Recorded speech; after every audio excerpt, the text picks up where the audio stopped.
చిట్టి చిలకమ్మ అమ్మ కొట్టిందా, తోటకెళ్ళావా, పండు తెచ్చావా, గూట్లో పెట్టావా, గుట్టుకు మింగా. సో చంద్రబాబు గారు, చిట్టి చిలకమ్మ అమ్మ కొట్టిందా, తోటకెళ్ళావా, పండు తెచ్చావా, గూట్లో పెట్టావా, గుట్టుకు మింగా. ఈరోజు చూస్తే ఢిల్లీకి చాలా మార్లు వెళ్ళాను, ఏం తేలేకపోయాను. ఈసారి తప్పకుండా తెస్తాను, కానీ చిట్టి చిలకమ్మలాగా మింగకుండా తప్పకుండా అందరికి పంచాలి. అదే నా ఆలోచన అని చెప్పేసి తెలుసుకుంటున్నాను. ఆ మాదిరిగా మనం ముందు పోవాలి. ఈరోజు చూస్తే చిట్టి చిలకమ్మలాగా చాలా మంది మింగుతున్నారు, వాళ్ళకి అందరికీ గుణపాఠం చెప్పాలి. ఒకప్పుడు చూస్తే మరి అమెరికాలో ఉద్యోగం కావాలి, అమెరికాలో సంబంధం కావాలి అని అడిగేవాళ్ళు. ఇప్పుడు ఎక్కడ చూసినా, ఏ నోట చూసినా అమరావతి సంబంధం కావాలంటున్నారు, అమరావతిలో ఉద్యోగాలు కావాలంటున్నారు. ఆ విధంగా ముందుకు పోవాలి. థ్యాంక్ యూ తమిళ్లో, థ్యాంక్ యూ వెరీ మచ్. ఈ విధంగా అదే చిట్టి చిలకమ్మ జగన్ చెప్పారు. జగన్ గారు చెప్తే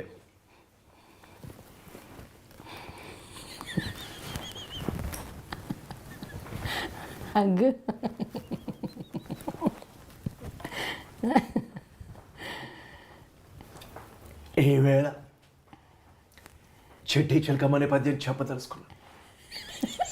చిట్టి చిలకమ్మ అమ్మ కొట్టిందా, తోటకెళ్ళావా, పండు తెచ్చావా, గుట్లో పెట్టావా, గుటుకు మింగావా. నేను చంద్రబాబు నాయుడు గారిని ఒకటే అడుగుతా ఉన్నాను. చిట్టి చిలకమ్మని అమ్మ కొడితే ఓదార్చడానికి రావడానికి అడుగుతున్నాడు. ఇంకో పక్క చూస్తే కేసీఆర్ గారు, కూసో ఆడవాడు 34 కూసో, అప్పలే కూసో. నీ సంగతి ఏందే తర్వాత చెప్తా, కూసో. ముందు నీ వచ్చిన పని కానీ. చిట్టి చిలకమ్మ అమ్మ కొట్టిందా, ఎందుకు కొడుతున్నానే పిల్లల్ని? పని పాట లేదా అండి మీకు? అది మళ్ళీ కొట్టదానే కదా. చిట్టి చిలకమ్మ అమ్మ కొట్టిందా, కొడితే కొట్టింది, నువ్వు వేడికోవాలి, పోతే బడికి పోవాలి, గుడికి పోవాలి, తోటకి పోమన్నాడు, తోటకు పోయినావు, పోయిన దాన్ని సపరేట్ ఉన్నావా, పండుగ కోస్తువి.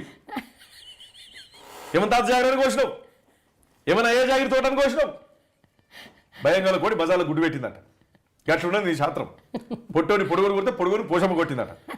ఏమనుకుంటారా మీరు? ఉత్తగానే అనుకుంటారా? చల్లాడు లోపలన్నాడు. జై Telangana. Very nice. Jagan something in other way. Jagan చాలా బాగా చేస్తున్నారు, అందుకని. సూర్యకాంతం చేయండి జస్ట్ కొంచెం డీటెయిల్డ్గా. నేను ఆ కోడలు అత్త ఈరోజు ఏం చేయాలి? అయ్యో అయ్యో అయ్యో, ఎంత పని చేసావు నాయన, ఎంత పని చేసావు తల్లి. అయ్యో ఆ పేపర్ పాస్ చేసావు తల్లి. వాడు వస్తే ఏమంటాడో నాకు తెలియకుండా అర్థమైపోతుంది, చచ్చిపోతున్నాను తల్లి. వామ్మో వామ్మో, ఒరే నాయన ఉన్నావురా, చూడరా ఈ కోమ పిల్ల ఎంత పని చేసిందో. అయ్యో అయ్యో అయ్యో, నేనేం చేశాను? నువ్వేం చేసావు అని అడుగుతావంటే మొదలు చెప్తారా? అయ్యా పప్పే కదా వండమన్నారు నన్ను, పప్పే కదా.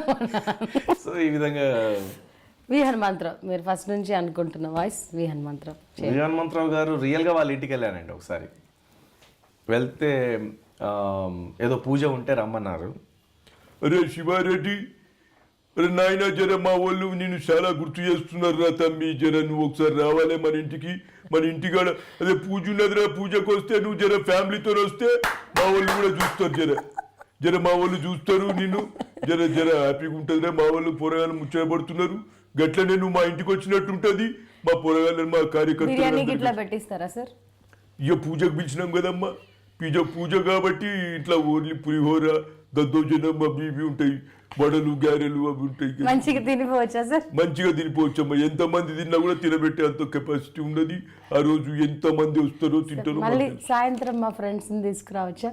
తీసుకురా అమ్మా, మేము పెట్టేదే ప్రోగ్రామ్ సాయంత్రం మస్తు తీసుకురా, కానీ ఏం తీసుకోకుండా రా. దావత్. ఓ మై గాడ్, ఇంకా పొలిటికల్గా ఇంకా ఒక్క చేయండి చాలు. ఏంటిది, ఏంటంటారు, ఏడు చేస్తారు, ఏడు చేయలేరు.